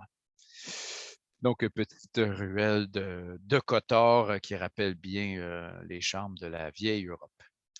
Dans les surprises de la pandémie et de l'année, mais même des 20 ans de caravanier, des 25 ans de caravanier, il y a ce voyage-là ici. Ça faisait longtemps que j'en entendais parler. Et donc, on se retrouve le Mouchouanipi, qui veut dire le pays de la terre sans arbres. Il y a un célèbre documentaire qui a été fait à cet endroit-là par Pierre Perrault, un de nos grands documentaristes. Et plus récemment, Je m'appelle Humain, où on voit Joséphine Bacon et qui, pendant les derniers 20 minutes du film, parle avec des Inuits et elle est au Mouchouanipi. Donc, c'est la portion la plus intéressante du documentaire, elle est là. C'est loin, c'est très, très loin. C'est pas mal plus loin ça que d'aller au Népal, que d'aller au Tibet, que d'aller à bien des places. Pour se rendre à cette île, à partir de cette île, on prend un train qui prend entre 12 et 18 heures. Et à partir de cette île, à partir de Shefferville, le train nous amène à Shefferville, on prend un hydravion pour à peu près 1 heure et demie. L'hydravion nous laisse sur la rivière Georges et on va descendre en canot ou à pied. Donc, les images que vous voyez ce soir, c'est les images qu'on a prises en canot l'an dernier, mais on va offrir une version à pied cette année. Donc, c'est ça le nouveau voyage, c'est à pied. Mais pour vous donner une idée de l'ambiance, on a mis des images. Donc, la logistique de ce voyage-là, on a voulu que ce soit accessible. Donc, on va marcher et il y a un bateau qui va apporter les bagages aux différents endroits où on dort. C'est exactement la même formule que ce qu'on fait au Groenland, si jamais il y en a qui ont fait le voyage. Donc, ça nous permet, ça permet aux gens dans une bonne forme physique, mais qui ne veulent pas se maganer trop le dos, de faire le voyage. Alors, ça vous donne un peu une idée de l'ambiance. On dit le pays de la terre sans arbres, il y a quand même un peu d'arbres. C'est évidemment la toundra. C'est un endroit franchement magique, magnifique. Des fois, les photos, c'est pas l'Himalaya parce que c'est plus austère, mais c'est quand même franchement charmant. On va arriver au bout de 5 ou 6 jours de marche au campement du Mouchouanipi. Et dans nos voyages, c'est franchement exceptionnel parce que là, on a décidé de rester là. C'est un endroit sacré pour les Inuits. c'est l'endroit où le grand troupeau de caribous traverse encore aujourd'hui. À l'époque, il y avait 1 million de têtes. Et donc, les Inuits et les Naskapis se rencontraient à cet endroit-là et ils venaient chasser. On trouve des restants de huttes qui remontent jusqu'à 9000 ans. Donc, c'est un des sites archéologiques les plus importants du Québec, sans l'ombre d'un doute. Et il est encore occupé l'été par des Inuits. Et donc, on va passer du temps avec eux. Serge Achini, donc un peu le chef de ce petit campement-là. Tu sais, des fois, on peut pogner un poisson, puis on a un groupe de 8, puis on mange plus qu'un repas sur un seul poisson, soit dit en passant. Fait que vous allez apprendre, c'est ici, qui est aussi un Inou, qui va travailler avec nous. Vous allez apprendre, si ça vous tente, à fileter le poisson. Là, je pense qu'il y avait un peu plus de misère sur cette photo-là. Fumer le poisson. Moi, pour vous dire, l'année passée, quand je suis arrivé, il venait la veille, il avait chassé un caribou, donc il avait enlevé la peau. Il faisait tremper la peau de caribou pour pouvoir l'utiliser. Puis il y a un ours qui est venu chercher la peau. Une fois, deux fois, troisième fois, ils ont décidé d'abattre l'ours. Fait que nous, mon petit groupe, on est allé chercher l'ours. Donc, on a attaché l'ours, les pattes de l'ours sur des bouts de bois comme ça, puis on a transporté l'ours, qui devait faire 250 livres à peu près. C'est lourd, transporter un ours sur à peu près 1 kilomètre. Fait eux, évidemment, ils ont tout réutilisé l'ours. Avec la graisse, ils font des crèmes notamment. Alors, et on va avoir ces espèces d'échanges-là avec les groupes on appelle ça des chapoutoines, d'où le mot chapiteau est dérivé. Alors, visite des sites archéologiques, discussion avec les gens. Vous voyez ici même peut-être une des Inuits célèbres par les temps qui courent, c'est Michel Audette, qui est au campement et qui normalement est au campement quand on va être là. C'est la conjointe de Serge Achini. Donc, des gens très articulés, qui sont très fiers de nous partager leur culture. Et puis, on est à une époque au Québec où on se rend compte, un, de ce qu'on a fait au peuple autochtone, mais deux aussi, en se disant, ben tiens, il y a des choses absolument hallucinantes à faire chez nous. Et donc, on vous invite à faire ce voyage-là qui n'a en exotisme rien à envier à nos voyages partout dans le monde. Et puis, si le ciel est un peu dégagé, ben, il y a des bonnes chances que vous voyez ça. Bien sûr, on y va au mois de septembre. Puis la raison pour laquelle on y va au mois de septembre, à la question est-ce qu'il y a beaucoup de moustiques? Bien, voilà pourquoi on va au mois de septembre. Parce qu'au mois de septembre, il y en a vraiment, vraiment très peu. Alors, et il ne fait pas trop froid encore. Fait que c'est vraiment le moment idéal pour y aller. Je termine ma portion en vous parlant d'un nouveau voyage qui n'est pas encore en ligne, mais qui va l'être bientôt. Donc, en rouge, j'ai tracé tantôt de façon très grossière. On va partir en voilier. C'est un espèce de voilier école, je vous en parle en détail, mais on va partir de Saint-Pierre-et-Miquelon et on va se rendre en 2 semaines, on va se rendre à Corner Brook en passant par le parc de Gros-Morne qui est en haut.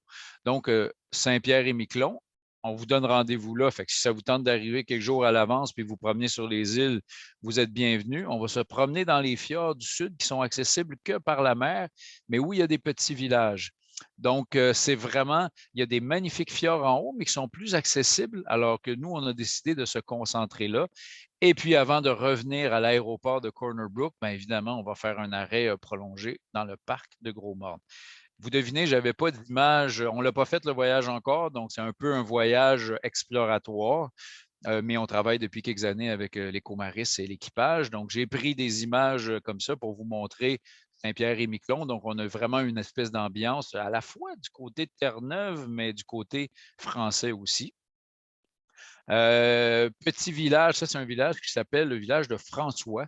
Alors, on est dans un des fjords de la côte sud. C'est tout à fait le genre de village que le voilier nous permet d'atteindre. Et on a des kayaks aussi à bord du voilier, donc on va pouvoir débarquer puis aller faire du kayak. Et ça, c'est un ajout de l'an dernier, c'est franchement fantastique. Donc, la côte est peuplée de ces très petits villages-là. Parc de Gros-Morne, mauvaise photo, là, mauvaise qualité, mais c'est un peu la fin du voyage, va être le séjour à Gros-Morne. Je prends quelques minutes pour vous dire que c'est vraiment un voyage spécial. Ce n'est pas un voyage de voilier. C'est un voyage où on utilise un voilier comme camp de base. Vous allez en entendre parler d'un autre dans quelques instants. Celui-là est particulier, c'est un voilier de 90 pieds. C'est un voilier-école, donc il n'y a pas d'électricité à bord. Bien, il y en a pour les lumières et tout, mais les voiles, tout se fait à la main. Vous voyez, c'est un modèle d'un vieux gréement. Les mâts sont en bois. Donc, pour hisser la grand voile, il faut être 7 ou 8 personnes. C'est un voyage très communautaire. L'équipe technique, si vous voulez, le capitaine, les matelots et tout ça, ils sont 4 ou 5, mais nous, on doit participer aux manœuvres. Très important de comprendre que ce n'est pas un voilier de luxe. J'ai fait un voyage l'an dernier sur ce voilier-là. C'était vraiment merveilleux. Vous voyez la grande, grande table où on peut manger tout le monde ensemble.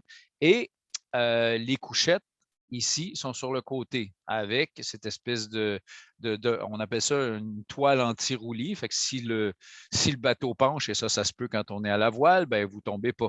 Alors, l'intimité et tout ça, vous avez assez pour mettre vos bagages, mais vous imaginez pas qu'on est chacun à sa cabine et tout. On n'est pas dans un voyage de voile de luxe. Ceci dit,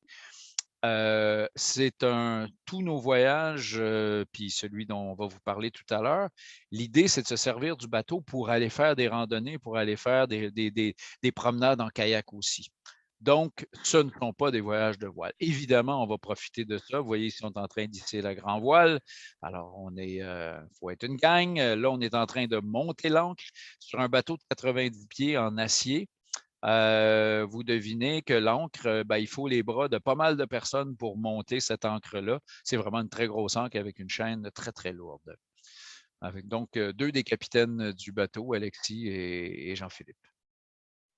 Et si on est chanceux, en fait, on a des voyages au Groenland qui sont déjà confirmés. Donc, nous, on va prendre, il y a un de nos guides qui va remorquer un iceberg en kayak pour que vous le voyez quand on va passer à Terre-Neuve. Alors, en espérant que le timing va être bon. Sur ce, je termine, voilà, je termine ça ici et je repasse la parole à FX qui va vous parler aussi d'un voyage qui n'est pas encore sur le site Internet et on va en parler, c'est-à-dire qu'il va l'être le plus rapidement possible et avoir l'intérêt qu'il y avait sur le Facebook aujourd'hui, ben ouais, et on va en parler assez rapidement. Il y a groupe de 10, Max, tu me parlais, quelqu'un m'a dit ça, mais en fait, c'est 12 sur l'Écomaris, c'est 12. Je ne sais pas si c'est une question, mais voilà. À toi, FX. Merci, Richard. C'est un chat entre moi et Julie pour savoir la taille du groupe des Lofoten. Pour te dire à quel point on connaît tous les détails. Donc, sur ça, ben, je renchaîne avec les Lofoten. Laissez-moi partager cet écran. Encore une fois, team, vous allez m'aider pour me dire si c'est une ou deux photos sur 2 écrans. C'est tout bon. Oh yes! Donc, c'est beau ça. L'archipel des Lofoten. Donc, j'ai vu des gens dans le chat qui se demandaient, ouais, la Norvège n'est pas là dans votre choix du sondage. Non, en fait, c'est les Lofoten en Norvège. Les Lofoten, c'est un petit archipel, pardon, qui est au parallèle 68, tout au nord de la Norvège. Donc, on le voit ici. En fait, on est au nord de l'Islande. C'est un archipel qui est très ciselé. Pour un archipel, on ne sait pas.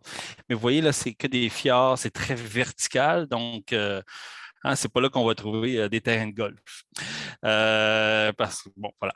Donc, ce terrain-là, c'est un univers parfait pour se plonger dans l'univers de la mer et de la terre, donc les montagnes et le point de vue du côté maritime. Donc, l'approche qu'on a par rapport au Lofoten, c'est d'y aller mi-voilier, donc en bateau, et une portion aussi terrestre parce que justement, on veut donner ces 2 regards-là. Donc, je continue un peu avec l'esprit, juste des photos typiques qu'on peut retrouver dans l'archipel. Tout à l'heure, Richard nous montrait des photos de Terre-Neuve. On peut faire un certain rapprochement par rapport à ça. Et voilà, je continue. Et là, vous allez m'attendre 2 secondes. J'ai quelque chose qui se passe à la porte. Ce sera pas long.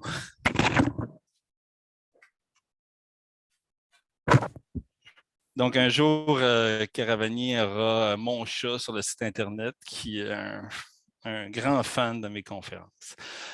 Voilà. Donc, ce côté-là maritime, pêcheur, il sera exploité tout au long du voyage, et ça c'est bien important, autant au niveau de la voile que côté rando, puisqu'on s'en servira, vous allez voir un petit peu plus loin, comme hébergement, puisque la plupart de ces cabanes de pêche ont été transformées, en tout cas beaucoup ont été transformées en saison estivale en hébergement, donc en chalet, si on peut dire.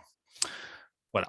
Donc, je continue un peu ces images-là. Donc, les randos très escarpés, c'est la particularité vraiment du relief des Lofoten. On parle de dénivelés qui peuvent aller jusqu'à 700, voire 800 mètres. Les points culminants des montagnes de l'archipel sont autour de 900.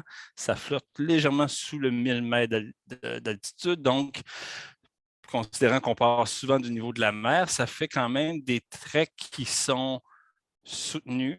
On peut dire que c'est un niveau 2 à peu près à l'échelle de Caravanier, mais cette verticalité-là nous offre constamment des paysages incroyables. Ce sont aussi des photos prises lors des voyages qu'on a pu faire dans le passé parce qu'encore une fois, j'amène un certain bagage dans le team Caravanier, on le repense parce que l'idée du voilier, c'est purement dans l'esprit de Caravanier, c'est un apport de Richard et des autres. Donc, on a un peu mélangé nos expertises, mais voici ce que ça donne. Ce n'est pas des photos achetées, c'est des photos prises lors de nos voyages. Pour les moins, en tout cas, le vertige, disons-le de même, peut-être vous posez la question si les Lofoten, c'est vertigineux, etc. Ben, ça dépend. Ça dépend où tu vas te planter, mais oui, ça peut l'être d'une certaine perspective. Mais sachez que toutes ces randos-là offrent très peu de portions où là, il faut utiliser les mains ou c'est de la randonnée un peu technique. Non, c'est vraiment que la randonnée dans un environnement qui est des fois balisé, des fois qui ne l'est pas. On a des fois le soutien de chaîne ou de corde pour des mains courantes quand ça devient un petit peu plus raide. Hein, vous avez vu le type de relief, c'est évidemment escarpé, donc les dénivelés ils se font à un certain rythme soutenu. Donc quand ça monte, puis quand ça descend, ben ça descend. Mais j'aime bien ce mélange-là. En plus, parce qu'on peut se déplacer dans des endroits qui sont inusités, souvent même inaccessibles par la route, du fait qu'on a partiellement dans le voyage un voilier. Donc, on est souvent dans un contexte hors sentier, ce qui, à mon avis, donne toute cette liberté-là que peut offrir la randonnée. Ici, on est à Nusfjord, donc c'est le fjord de Nus, si on peut dire, et sa superbe plage. Donc, ça, il y a des treks qui sont autant en montagne, qui des fois sont plus en bord de mer. Donc, c'est vraiment ces deux côtés-là qu'on va essayer d'exploiter. Superbe plage, le climat au Lofoten, vous posez la question, là, parce que quand je regarde ça, moi, ça m'inspire quasiment la détente. Hein? Eh bien, surprenamment, au parallèle 68, on peut avoir des températures à 20-25 degrés. On essaie, nous, de viser la fin de l'été norvégien, donc c'est-à-dire le début septembre ou à peu près, pour faire notre voyage. C'est toujours une question d'avoir des climats surprenamment un peu plus stable, évidemment globalement plus frais, mais aussi un moins grand achalandage européen. Évidemment, ce sont des notions en temps normal. Je pense que ça sera le cas cet été. Donc, on fait une espèce d'équivalent entre moins fréquenté, mais encore des bonnes températures, et moins humide, parce qu'il faut quand même se rappeler qu'on est dans un archipel, c'est un climat maritime fondamentalement, c'est très verdoyant, les paysages, donc c'est très humide par conséquent. Donc, cette particularité-là, sur papier, d'être un petit peu plus stable à ce niveau. Donc, voilà, donc on a vu les treks en verticalité, on a vu les treks un petit peu plus sur les bords de mer. Donc, on va vraiment faire un équilibre de tout ça, justement pour balancer le niveau des marches. Et là, j'y approche tranquillement, en fjord, village, etc. Donc, on aura l'occasion, quand on n'est pas sur le voilier, d'être en rorbu ou en sjøhouse. Donc, ce sont deux termes qui qualifient en fait des cabanes ou des chalets, donc des maisons de pêcheurs qui sont refaites pour le tourisme, pour accueillir des gens. Donc, souvent dans des contextes assez isolés, dans des petits villages aussi des fois, comme Solberg, comme eux. comme Frederick Haven. Donc, on va vraiment se planter à des endroits puis rayonner qu'on est dans la portion marche. On a aussi des fois accès à des petits refuges à mi-parcours. Donc, ce sont tous des photos prises avant la pandémie, je tiens à le dire. Voilà, sûrement que vous avez deviné aussi. Les share house, donc pour les rerbus, en voici un exemple ou deux. Donc, souvent en bordure de fjord ou en bordure de mer, puisque ce sont des maisons de pêcheurs. C'est des endroits incroyables. Donc, l'hébergement est hallucinant et c'est la version la plus accessible, je vous dirais, en termes de coût. Parce que, bon, si on veut privilégier quelque chose de plus confortable, de plus privé, disons, on est sur des budgets incroyables en Norvège. C'est certainement un des pays les plus chers au monde. Pour vous donner un exemple, là, un déjeuner correct, là, le matin, c'est autour de 20 euros. Un café à 5-6 euros. Donc, ça revient cher. Donc, pour pallier à ça, on va miser sur ce type d'hébergement-là, puis aussi sur la cuisine faite par nos guides, avec la participation des gens. Donc, on cuisine, on fait l'épicerie, déjà là, on économise énormément. C'est beaucoup plus, je trouve, chaleureux et convivial. Puis, les hébergements sont faits pour ça. Il y a une cuisine, un espace commun. Il y a souvent des grandes terrasses, comme ceux qui sont des ponts, même des fois par-dessus la mer ou en bord de mer. Et les chambres vont être une espèce de mosaïque de chambres et ça peut rappeler certains chalets du Québec ou des refuges du Québec. Des fois, c'est 3 lits, un superposé, un lit double. Des fois, c'est 2, des fois, c'est 4. Donc, ça va être une espèce de variété comme ça. Donc, quand on est dans la portion trek en rorbu, on sera dans ce type d'hébergement-là. Donc, comme Richard disait avec l'Écomaris, c'est peut-être un petit peu moins privatisé, mais c'est pas grave. L'esprit qu'on veut miser, nous, c'est sur cet aspect convivial-là du voyage. Puis les groupes, on y répondait tout à l'heure, c'est des groupes qu'on veut maximiser à 10 personnes ou 10 personnes maximum. Donc, ça reste quand même petit puis pas chaleureux. Donc, on est dans cet univers-là et ces maisons-là, souvent sont exploitées aussi l'hiver pour la pêche, etc. Donc, ce n'est pas des villages, musées où là, on se rappelle d'une autre époque. Non, la vraie vie continue au Lofoten et on en sera témoin tout le long. Petit clin d'œil sur le bateau. Donc, un bateau qui est plus petit que l'Écomaris, by the way. Donc, c'est un amalgame de lits de chambres, oui, parce qu'il y a quelques chambres réparties. On peut voir ça comme une espèce de gros RV maritime où là, il y a une répartition des chambres en avant, en arrière, puis au centre. On a donc 2 membres d'équipage qui seront aussi nos guides à destination, puis un accompagnateur trek, conduite aussi de caravanier pour la portion rando des îles. Donc, il y a vraiment ces 2 volets-là pour un voyage de 2 semaines. Attendez, là, un bug de mes pitons. Ouais. Quelques photos aussi, je reprends cet univers-là, là, des contrastes entre la verticalité et plus l'horizontalité, les fonds, les petites baies comme ça.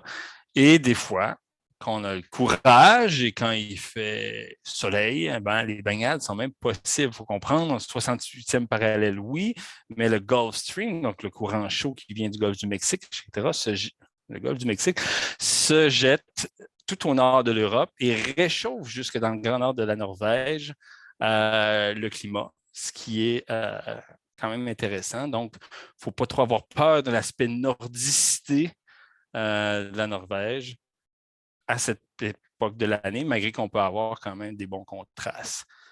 Je termine en disant que, est-ce qu'il va y avoir des aurores boréales? C'est sûr que si on veut profiter des conditions de rando à manière confortable, en misant sur un départ en septembre, c'est là qu'on a le plus de chances d'en voir. Ce n'est pas garanti, ce n'est pas comme ici une photo hivernale, mais septembre, les journées se raccourcissent rapidement. On peut avoir une obscurité totale, peut-être autour de 9 heures le soir, ce qui permet de peut-être, en se croisant les doigts, s'il y a de l'activité solaire, là, de pouvoir avoir des aurores boréales. Donc, c'est un voyage, comme j'ai peut-être mentionné, de 15 jours. Et pour les gens qui se déplacent quand même aussi loin, puisque ce sera un vol qui passe par Oslo et qui va monter jusqu'à Bodø dans le nord. Ensuite de ça, un traversé par notre bateau pour aller jusqu'aux îles. Si vous désirez après ça prolonger à Bergen, parce qu'il y a des vols directs de Bodø à Bergen, qui est une superbe ville historique, très charmante de la Norvège, ou voire même Oslo, un petit peu plus moderne, ça sera des extensions qu'on pourra vous proposer en liberté, ou voire même juste par vous-même en vous suggérant des options. Donc, première édition de cette version 2.0 de la Norvège chez Caravani en septembre. Et je termine sans photo. Donc, je vais terminer avec celle-là, mettons, en vous disant que, et là, je change de contexte, qu'on a une offre dans les Rocheuses canadiennes, un petit clin d'œil que je vais faire sur plusieurs destinations, mais sachez qu'on a construit depuis 2 ans plusieurs itinéraires dans les Rocheuses canadiennes, dans la perspective justement de, pouvoir voyager, donc conséquemment dans notre pays, puis après ça, de limiter peut-être un peu les déplacements, de faire du tourisme un peu plus national. Donc, nos belles Rocheuses, on a 3 voyages qui se concentrent principalement dans les Rocheuses. On a la Rocheuse sauvage, qui est un trek de plusieurs jours, de 12 jours, en fait, qui se fait le long de l'axe entre l'Alberta et la Colombie-Britannique, on va dire entre Kenmore et Jasper, un voyage qu'on a pu déjà faire depuis 2 ans, en fait, qui est assez mature. On a aussi une version plus confort de nos Rocheuses, le Dolce Vita des Rocheuses, qui va aller chercher des endroits un peu plus inusités, des hébergements vraiment de charme perdus dans les montagnes, 2 départs en juillet et en août, et un trek vraiment géoconcentré qui s'appelle Wells Grey, ou le 50 nuances de Wells Grey, qui est dans le parc du même nom, dans une région tout petite, où là, on est en autonomie, de refuge en refuge pendant 8 jours. Je n'ai pas eu l'occasion de le faire personnellement, mais ce qui me fascine là-dedans, c'est que c'est un trek, c'est à peu près le seul trek à ma connaissance qu'on peut faire dans les Rocheuses en autonomie pendant 8 jours. De refuge en refuge. Cette formule-là n'est pas autrement possible parce qu'il n'y a pas cette proximité-là de ce type d'habitation. Donc, le trek de Wells Grey, qui est confirmé cette année. D'ailleurs, tous les départs que je viens de vous parler sont confirmés. Alors, ça, c'est quand même sympathique. Et si on veut pousser un peu plus l'originalité, l'exploration, on se tasse un petit peu vers la côte ouest. On a le Coastal Mountain, donc création de Mme Ophélie ici, et aussi de Richard et tous les autres que j'oublie. Donc, Coastal Mountain, qui est super original, immersion aussi dans un univers. Ophélie, tu peux peut-être me rappeler les noms, mais on est vraiment autour de Bella Coola, si vous géolocalisez ça. Il y a un massif de montagne qui est super intéressant, qu'on fait aussi en autonomie. Est-ce qu'on est en refuge, Ophélie, là-dedans? Je ne me souviens plus. Mieux du refuge. Ah, voilà. Donc oui, en refuge, privé. Hein? Et des petites cabines, oui. Des petites cabines. Et puis, on termine dans un hébergement qui est une ancienne cannery, donc il faisait de la conserve maritime à Bella Coola. Donc, je trouve que ça donne toute la touche originale de l'Ouest, la côte Ouest. Personnellement, c'est un voyage que je n'ai pas fait, mais je vous dirais que c'est celui qui m'attire le plus par justement ce côté-là, complètement hors sentier battu. Donc, un trek qu'on essaie fortement de confirmer, qui part le 12 juillet, je pense. 22 juillet. Je n'étais pas loin, j'avais les mêmes chiffres. Bon. Mais c'est donc un départ qui était presque sur le point d'être confirmé. Donc, pour ceux et celles qui veulent miser sur des valeurs sûres, sur notre beau pays qu'est le Canada, sachez qu'on a ces 4 offres-là pour cet été. Merci.